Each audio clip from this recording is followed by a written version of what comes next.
예, 안녕하십니까. 글로벌 디펜스 뉴스 팬 여러분. 자, 생명을 살리는 방송, 나라를 살리는 방송, 세상을 살리는 방송, 글로벌 디펜스 뉴스 GDN은요. 자, GDN은 뭐의 약자냐? God Defense Nation Korea.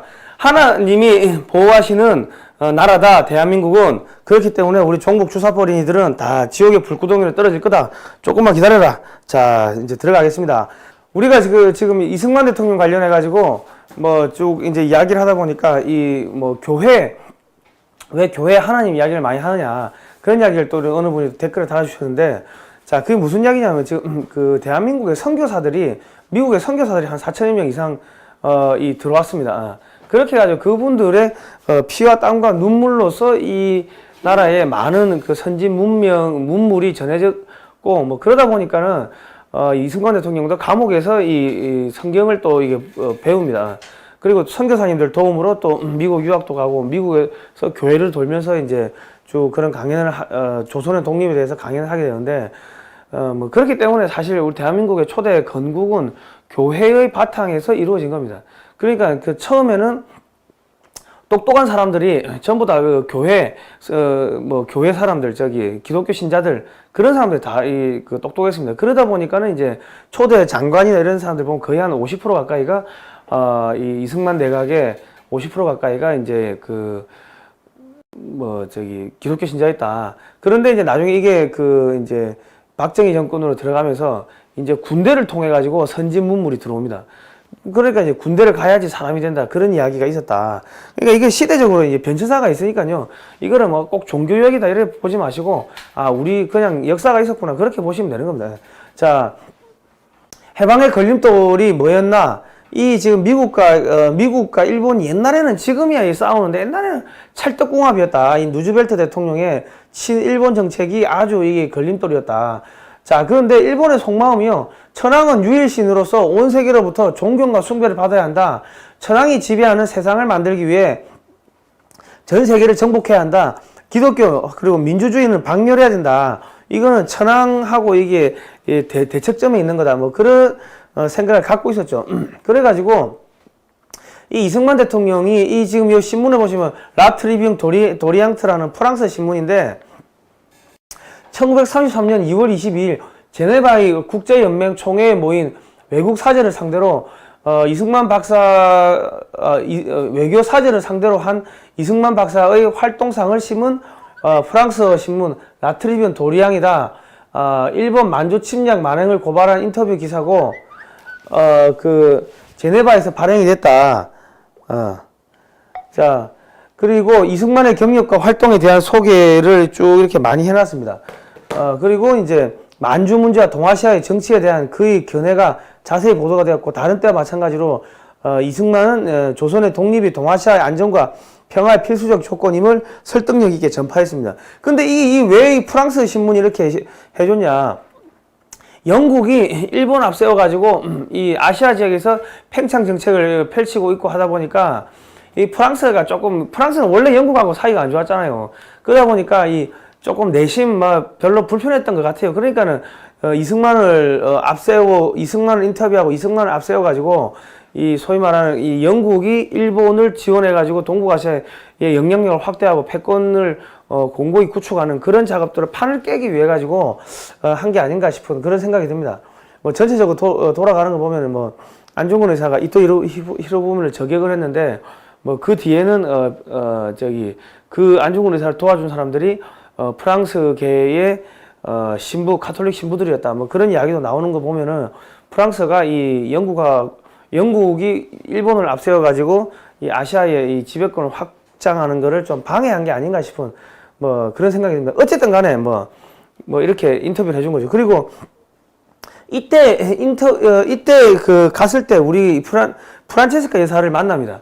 여기 가가지고 이 식당을 가는데 식당이 너무 번잡해가지고 이 프란체스카 여사하고 그녀의 어머니가 있는 그 테이블에 합석을 하게 된 거예요. 근데 이제 한국 이 조선이라는 곳에서 온 노 신사가 감자 2개 시켜놓고 이야기하는데 쭉 이제 이야기를 하다 보니까는 만주 이런 이야기 하고 하니까 나중에 제가 이 강의를 하겠지만은 이 독일계 유태인들을 아슈케나지 유태인이라 하는데, 아슈케나지계 유태인들의 선조가 누구냐면 흉노, 그 위로 가면 고조선. 그러니까 우리하고 같은 혈통입니다. 예. 아주 고대로 가면요. 그러다 보니까 많은 이제 관심을 좀 가지게 되고, 그리고 오스트리아계 유태인입니다. 이제 우리 프란치스카 여사가. 그리고 그의 집이 원래 부자여가지고 영국에 유학도 가고 그래가지고 영어 동시 통역도 되고 이 타이핑 하는 것도 되고 뭐 불어도 유창히 하고 독일어도 유창히 하고 하는 게 엘리트였는데 엘리트 집안이었다. 그러니까는 그런 과거의 뭐 그런 역사나 이런 걸 알고 있었다. 그래가지고 눈이 맞아가지고 그 35세 이 아리따운 여성이 나중에 그 59세 이승만, 돈도 없는 이승만 그 박사하고 결혼을 하게 되는 겁니다. 그래가지고 진짜 이거 하늘이 도왔다고 그렇게밖에 이야기할 수가 없는 게, 이 두 분 다 첫 번째 다 결혼을 해가 실패하고 이제 두 번째 결혼한 거예요, 두 분 다. 그래서 결혼을 했는데 이승만 대통령께서 나중에 그 저편 인사이드 아웃이라는 책을 쓸 때도 그렇고 이 모든 거를 우리 프란치스카 여사가 이제 비서 역할을 수행을 해준 겁니다. 예. 그러니까 사실 그때 영어를 그렇게 유창하게 하고 타이핑을 칠 수 있는 사람도 없었을 뿐만 아니라, 그리고 뭐 또 보안 문제 이런 것 때문에 아무나 이렇게 맡길 수가 없었던 거죠. 근데 이 프란치스카 여사가 그 옛날 타이핑 치는 건 쇠로 돼가지고 탁탁탁 하면 어깨가 아파요. 이거 많이 치면은. 그런 고통을 다 감내하면서 이승만 대통령을 수발했다. 정말 이거는 뭐 하늘이 도운 게 아닌가 싶은 생각이 듭니다. 나중에 아슈케나지 유태인들이 한국을 엄청나게 도와줍니다. 하여튼 그건 나중에 이야기 드릴게요. 우리가 알아야 할 이승만, 하나님이 주신 놀라운 통찰력, 일본의 실체를 알다. 자, 일본의 실체를 정확히 간파한 이승만 대통령인데, 저편 인사이드 아웃이라는 책을 보면은 이게 일본 그 가면의 실체, 우리말로 번역하면 그래요. 41년도 6월 달에 출간을 했어요. 그런데 이 안에 보면 늦추는 것은 결코 해결책이 아니다. 산불은 저절로 진화되지 않는다. 타오르는 산불은 점점 가까이 다가오고 있다. 사업 투자나 선교교회, 대학, 병원 등 그 밖의 미국인들이 소유하고 있는 모든 설비를 잃어버릴 것이다. 이런 이야기를 했습니다. 일본의 실체가 이 반기독교, 천황이 신이다. 이런 사상이기 때문에 미국하고 충돌이 될 거다. 뭐 그런 이야기를 미리 이렇게 쓰신 거죠. 우리가 감히 예상하고 갈망하고 있는 것보다 더 일찍 자유민주주의 진영이 일본인들의 팽창을 꺾고 일본 영토 안으로 그들을 구겨넣을 것이다. 그리고 평화가 다시 올 것이다. 그때 우리 한반도는 전 세계의 자유국가들과 나란히 설 것이다. 그때 우리는 한반도는 또다시 고요한 아침의 나라로서 세계 앞에 당당하게 서게 될 것이다. 이런 사실상 예언을 한 거죠. 예언. 이 당시로서는 예언입니다. 왜냐하면 그 당시에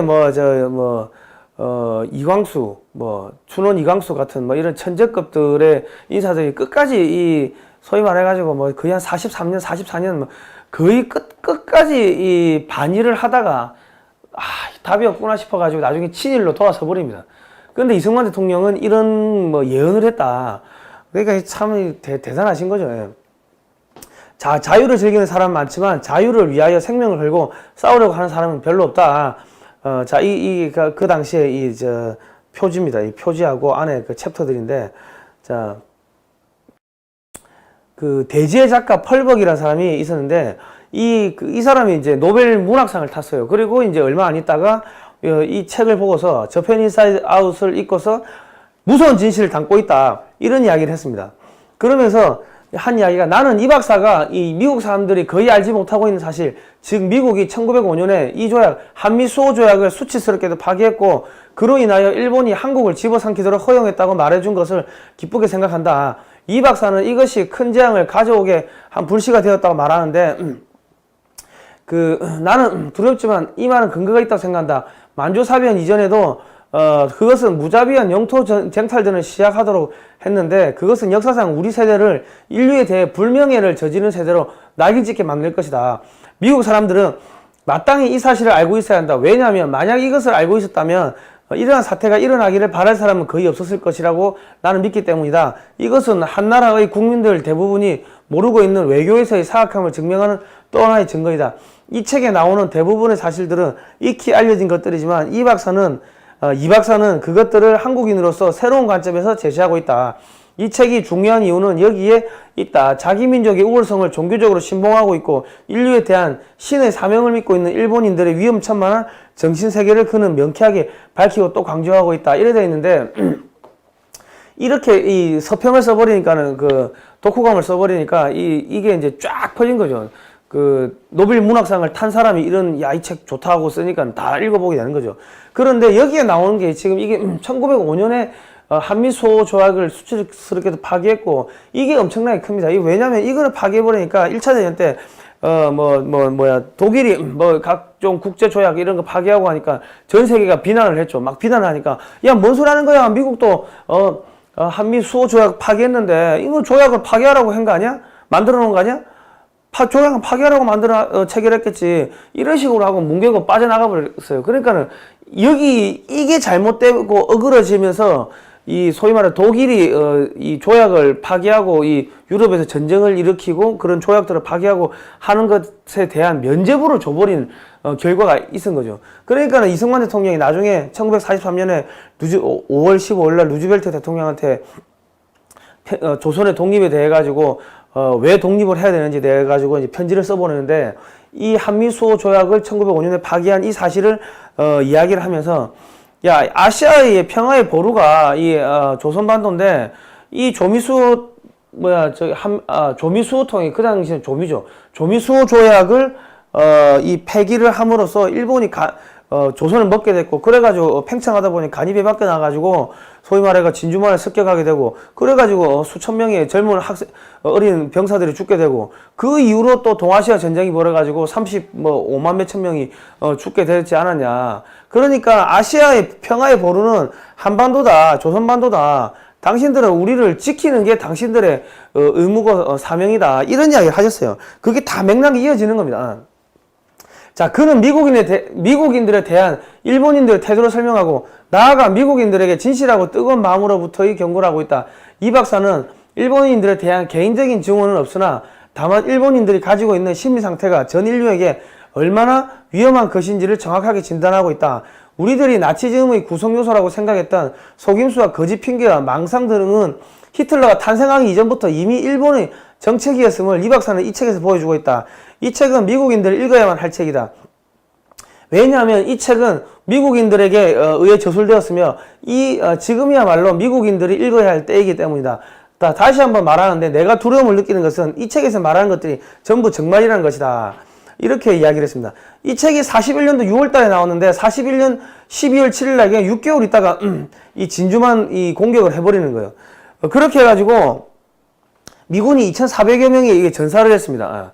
전사를 하고 그러고 나니까 이 책이 갑자기 베스트셀러가 된 거예요. 야 이승만이 누구야? 어디서 왔어? 코리아가 어디야?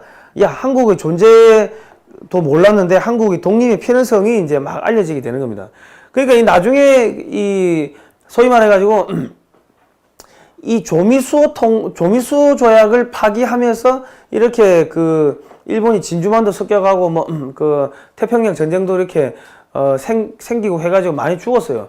그리고 일본을 이 한반도에 와 있는 일본 관동군을 제거하기 위해 가지고 소련이 들어오고 또 미국이 들어가고 거기서 또 전쟁이 터져가지고 그게 한국전이죠. 우리는 6.25 남침이라고 부르는데 한국전입니다. 그래가지고 이게 이제 남과 북이 싸우고 해가지고 미국의 미군들이 17만 몇천 명이 죽거나 다치거나 부상당하거나 실종당하거나 그랬는데 사실은 1950년 그 전에 한 1년 전에 김구 선생이 저기 주한미군 철수하라. 그 북한 가가지고 거기다 서명하고 있고 남쪽에 와서 주한미군 철수하라고 그러니까는 미군이 나가버렸다고. 예. 그 미국 나가자마자 전쟁 터져가지고 그래 됐다. 그러니까는 이승만 대통령이 나중에 한미 상호 방위 조약을 맺을 때도 쭉 이런 이야기들 보면은 봐라 임마 너가 임마 한반도에서 자꾸 빠져나가니까는 임마 자꾸 전쟁 터지고 결과적으로 너희 젊은이들의 피를 흘리는 거 아니냐. 그 너희 운명은 이 조선반도 한반도를 갖다가 지키고 우리 민족을 지키는 게 너희의 사명이야.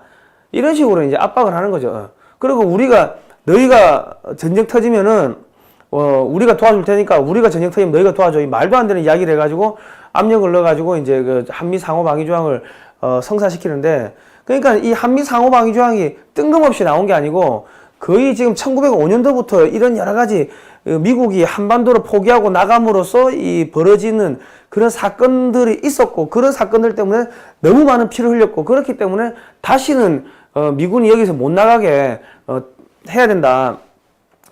그런 것들을 이승만 대통령이 설득을 잘 하셨던 거죠. 그래서 한미 상호방위 조약이 맺어지고 미군이 절대로 여기서 안 나간다. 그러니까 국민 여러분 걱정하지 마시라. 저는 그런 말씀드립니다. 이게 과거를 알아야지 미래가 어떻게 될지를 알 수가 있는 겁니다. 자, 이 당시에 이 루즈벨트 그 대통령이 또 전쟁 선언을 합니다. 1941년 12월 7일 날. 이게 이제 태평양 전쟁이죠. 태평양 전쟁 해가지고 여기서 이제 젊은 애꿎은 병사들이 35만 4,523명이 죽거나 다치거나 뭐 이래 됩니다. 이게 얼마나 끔찍한 비극입니까? 자, 1942년 12월 적성국가 외국인 면제 명단에 한국이 포함됩니다. 이 한국과 일본이 서로 다른 나라라는 것을 인정하고 한국의 독립국임을 인정하는 계기가 되는 거죠. 적성국가라는 게 적으로 간주될 수 있거나 전쟁 법규상 공격, 파괴, 포획 따위 가해 행위를 할 수 있는 그런 범위에 드는 국가인데 일본은 전범 국가가 돼버린 거고, 야, 우리는 아니야. 우리는 아예 봐. 이승만이 책 썼잖아. 경고해줬는데도 불구하고 임마 너희가 임마 멍청해가지고 우리는 아니야. 이래가지고 우리는 전범 국가에서 빠졌다. 그래가지고 이 당시에 미국인들을 감시하는 그런 막 법안들이 생기고 막 그랬습니다.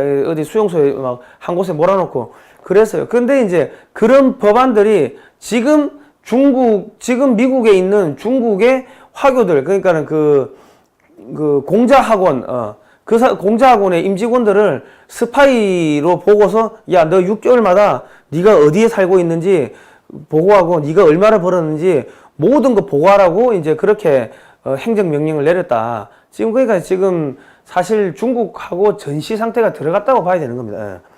자, 뭐 그렇게 보시면 되고, 자.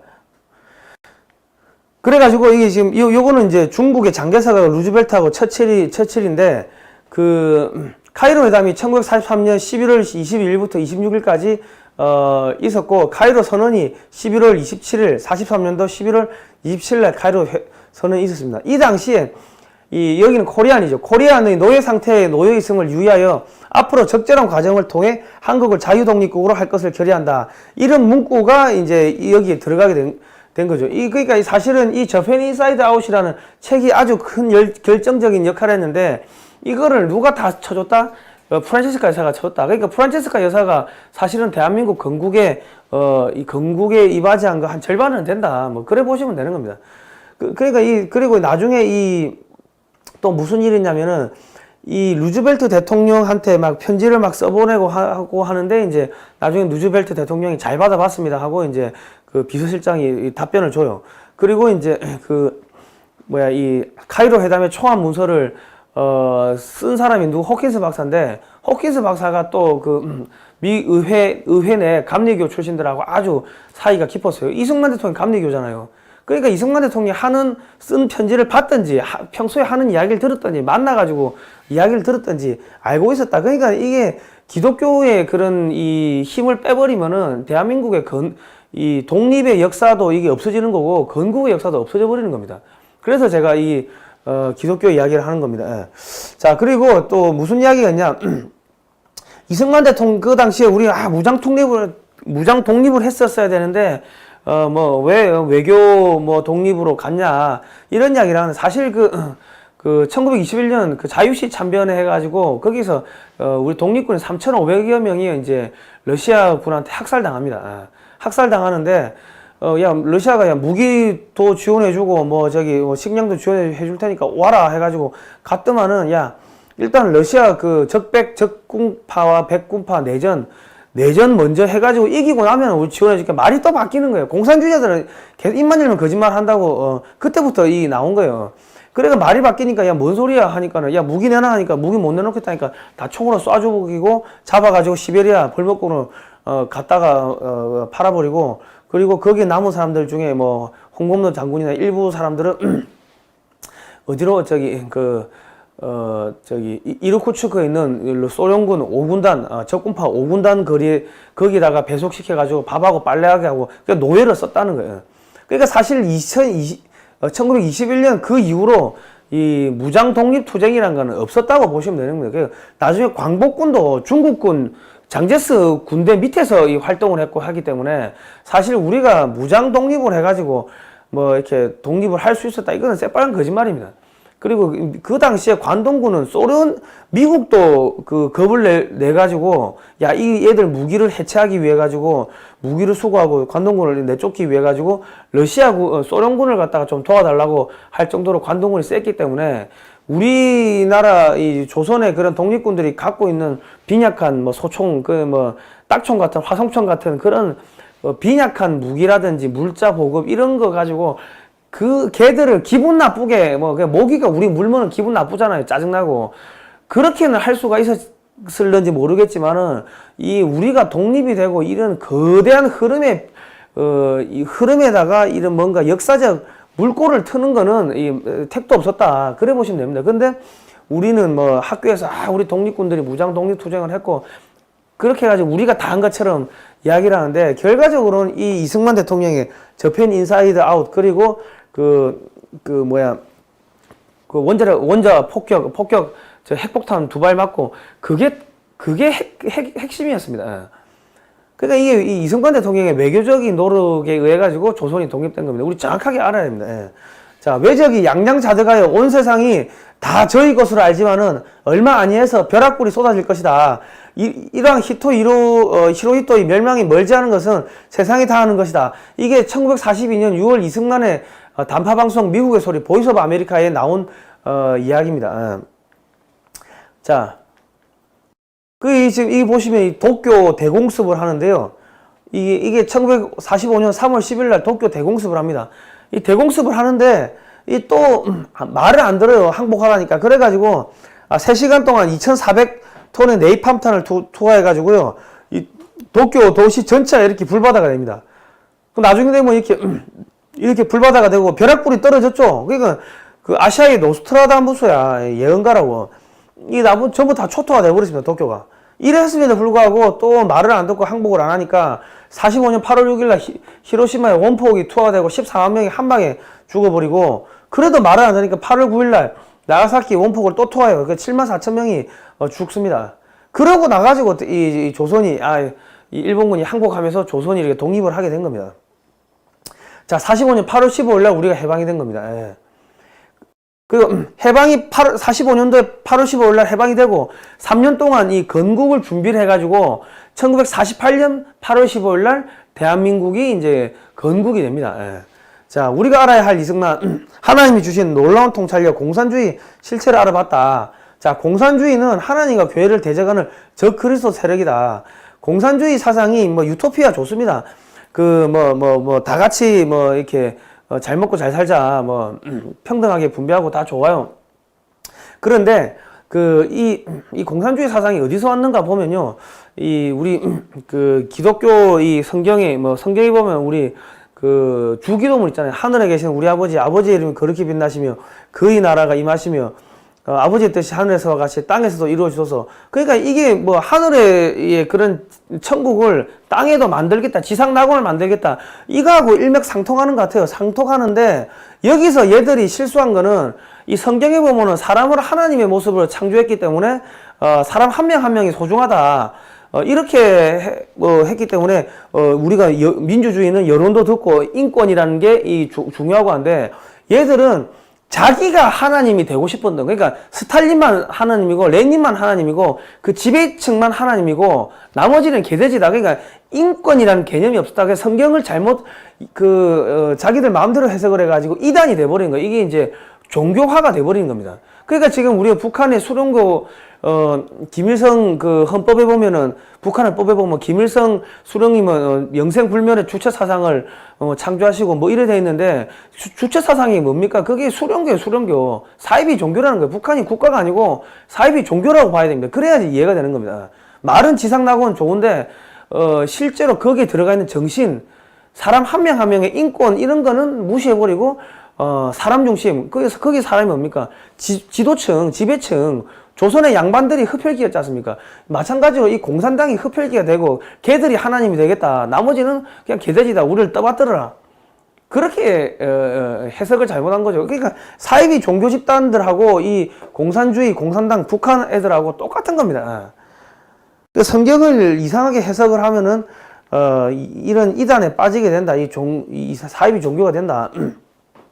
그래가지고 얼마나 많은 사람을 죽였습니까? 야, 그거 아닌 것 같은데요. 저같이 이래 이야기하면 저 중도 개량주의자를 저 제거해야 된다. 해가 다 죽여버렸다고.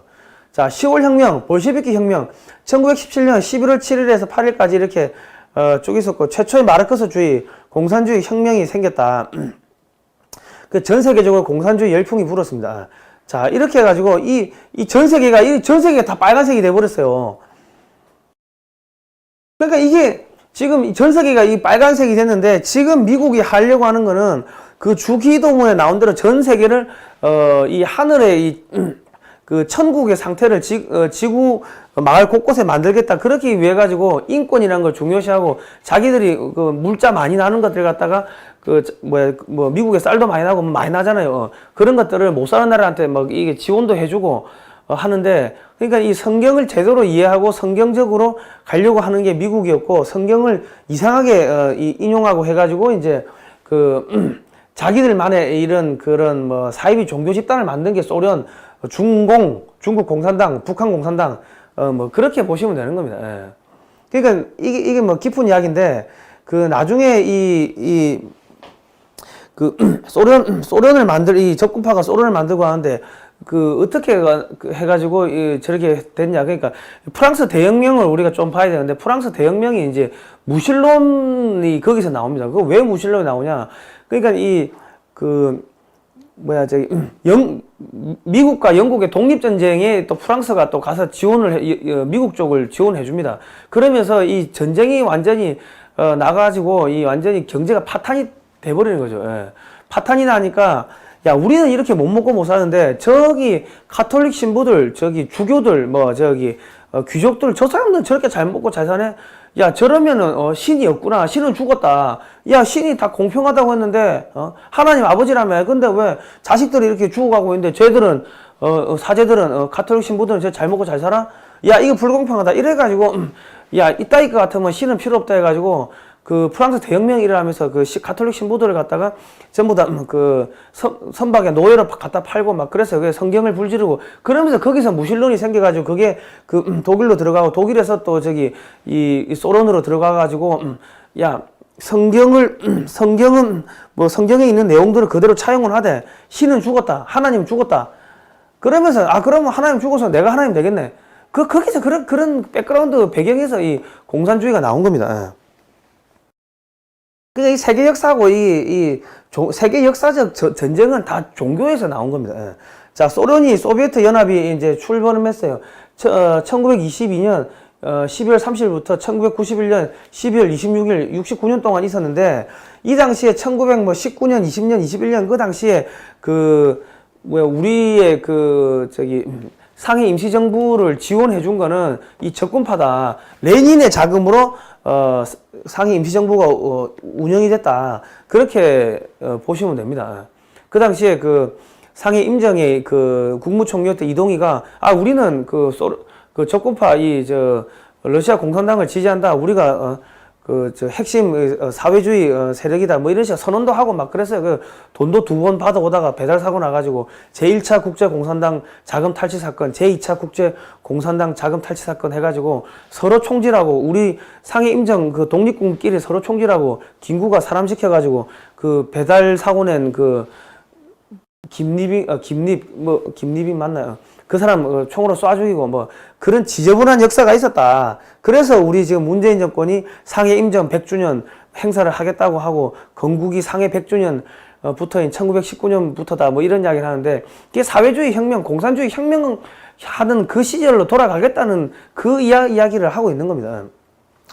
자, 2차 세계대전 이후 공산화된 동유럽의 나라들이 헝가리, 루마니아, 유고슬라비아, 알바니아, 불가리아, 폴란드, 체코, 동동, 리투아니아, 라트비아, 에스토니아 이렇게 됐습니다. 쭉 이렇게 많았어요.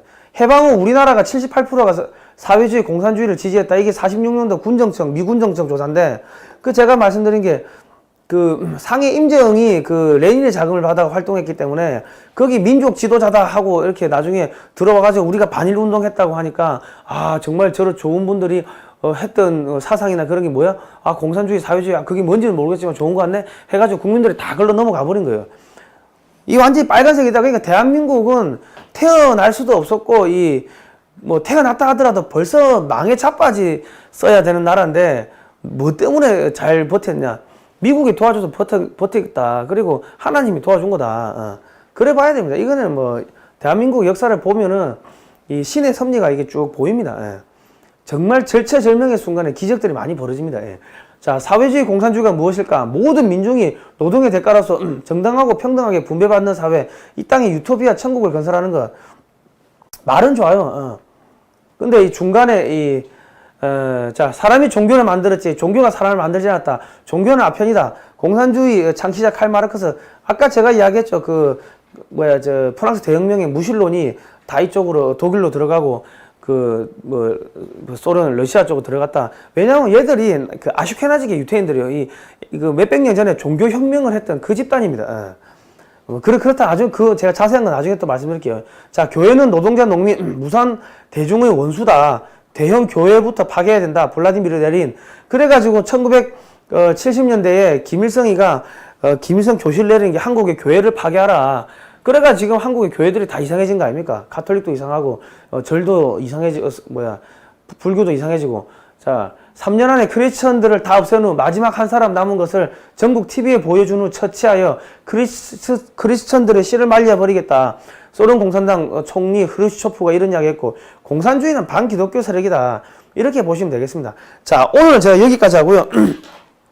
이게 전 세계의 역사는 이 신교와 구교 간의 갈등, 성경을 어떻게 해석하냐에 따라 가지고 치고받고 싸우는 거예요. 그러니까 그 서방 세계 그 유럽의 그 자유진영도 성경을 가지고서 치고받고 싸우고 뭐 그런 거기 때문에 그러니까 성경 기반으로 움직이면, 그리고 미국도 성경 기반으로 움직이고 그 가톨릭 아닙니까? 그러니까 그러니까 전 세계 역사를 읽어내는 암호 코드가, 암호 책이 뭐냐? 성경입니다. 그래서 성경을 모르면 전 세계 역사를 이해할 수가 없고, 한국의 역사를 이해할 수가 없고, 지금의 상황도 이해할 수가 없습니다.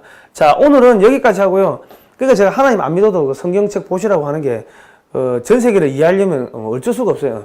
자, 황금알을 낳는 최첨단 방위산업 삼성은 왜 포기했나? 이 책은요, 이승만 대통령과 박정희 대통령이 피눈물 흘리면서 이 책을, 무기 개발을 했던 그런 무기 개발사로 본 대한민국의 산업화 근현대화 역사인데요. 자세한 내용은 그 글로벌 디펜스 뉴스 홈페이지 가보시면 저희가 사진하고 뭐 자세하게 올려놨습니다. 그 1940년대부터 현재까지 한국군의 변천사가 사진으로 한 70장 정도 들어있는데, 이 책을 보시면은 한국이 얼마나 자랑스러운 나라인지 우리 자녀분들한테 좋은 교육 자료가 될 것입니다. 많이 구매해 주시고, 이 구매한 자금으로 저희가 이 스튜디오를 운영합니다. 그리고 저희가 이런 방송을 하기 위해서는 여러분들 17반 도움이 필요하니까요. 17반으로 후원을 해주시면 좋겠습니다. 그리고 마지막 영상은, 이거는 그 기독교 선교단체에서 북한 형제자매들 구원을 위해 가지고 금식 기도를 하는 홍보 방송입니다. 홍보 방송인데, 뭐 안 보실 분은 안 보셔도 되고, 뭐 끝까지 보실 분은 보셔도 되는데, 제가 드리고 싶은 말씀은, 그 북한에 죽어가고 있는 사람들이 남이 아니고 우리 형제 자매들이기 때문에 그 사람들이 빨리 해방되기 위해 가지고 뭐 전 국민들이 좀 간절하게 기도를 해주시면 감사하겠습니다. 이 영상 한 편 보고 들어가겠습니다. 저는 여기서 물러가겠습니다. 고생하셨습니다.